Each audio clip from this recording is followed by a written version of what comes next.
Hey there friends, Pure Gravel on the scene here at Rock Cobbler in Bakersfield. Beautiful Friday afternoon as we're getting set up for the expo, but we got a chance to hang out with current national champ, Brian McCulloch over here. He's on a brand new ride. We've got a bike check to work our way through. Brian, this beautiful Bianchi machine, my man. First of all, it's good to see you. Thanks for being out here. What's going on? You good? Yeah, I'm good. I'm happy to be here. All right. It's a Rock Cobbler, bro. You cannot be happy. You're on a new ride this year, Bianchi. Tell us about that relationship, and then we'll get into the bike. Okay, so the first thing you need to know about Bianchi is that it's not Celeste, it's Celeste. I had a whole kind of Zoom meeting about that. So I got it from an affluent, or excuse me, not affluent, fluent Italian speaker. It's Celeste, okay? So at home and you think it's Celeste, it's Celeste, okay? So we are on Celeste. We're sophisticated Italian folks now, apparently. Never mind the hat, okay? I bring in the Bakersfield to the Celeste, okay? A lot of great Westerns filmed in Italy though. Fact. Is that serious? The spaghetti Westerns, absolutely. Spaghetti Westerns are actually Italians? Well, that's a story for another day. Let's talk about the bike. All right. This beautiful machine, we just talked about it off camera. Yes. Brand new, just built it up yesterday, Yes. just got it fit. It feels rock solid. Walk us through first of all, the cockpit setup here. What is your preference and why'd you pick this particular setup? Yeah, I love the Envy AR handlebars. I'm really a big stickler. If you guys watched any of my previous videos or bike setups, this is my cockpit. This is your office. This is where we clock in and get after it. Okay, contact points are super important to me. So I'm really a stickler about, like, I want my bar tape a certain way. I like my hoods to bar transition to be really tight. I like my levers to be easily accessible from multiple positions. Okay, I love to ride in my drops, especially on technical single track. That's really important on gravel. And so having access to the lever here. So Shimano GRX does a really good job of making adjustable levers, and I really like the Di2 because I have multiple buttons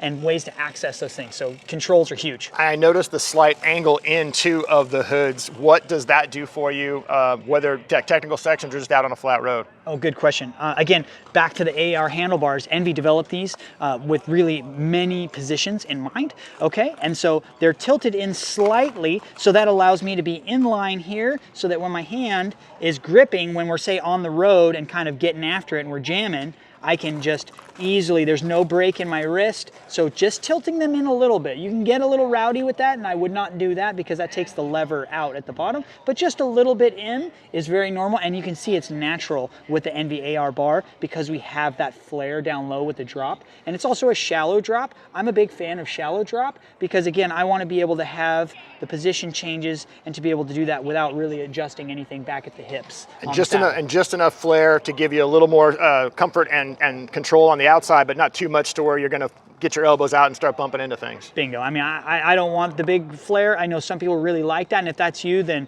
bingo.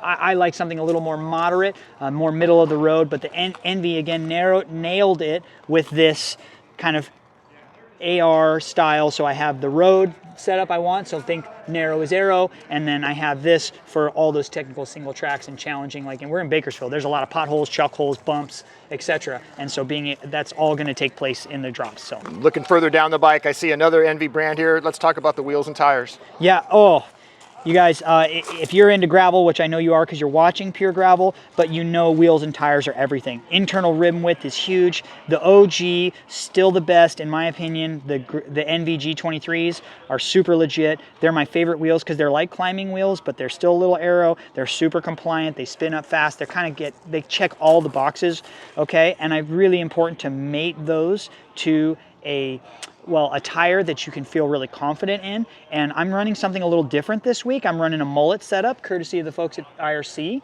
okay? IRC, we're running 42 Boken double cross on the front, 38 in the back. Okay, really important to try the difference. This is going to be my first time trying it, but it's pretty normal on our mountain bikes to run wider front tires, narrower rear tires. So I'm going to try it here on the gravel bike this weekend, and I'm really excited about it. And that's a horses for courses type of thing, right? Yes. And that comes from research on the course, knowing the terrain a little bit and deciding, okay, I need a little something beefier up front and I can get away with something a little narrower in the back here at this particular race? Yes, absolutely. And you guys have heard me talk about this stuff in the past with tire pressure instructor and things like that, but I want you to kind of develop a good relationship, both experience for yourself, but also friends and other people, maybe it's your bike shop, your mechanic, or somebody else. There's definitely reputable folks online that you can look at, reach out to, and get an idea for tire pressure and figure out what you want for tire pressure or widths and all those things, but experiment. But I've got enough data points to know, hey, a bigger front tire is actually better for me because I can monster truck it a little bit. So when we're racing them, we're at the really pointy end of the race. Sometimes the bike needs to make up for a mistake that I make, which happens quite regularly, unfortunately, more than I'd care to admit. But anyway, with a 42, the bike will absorb that and help me progress to the next obstacle without issue or a failure. It's nice to know you make mistakes like the rest of us. Oh, there's plenty.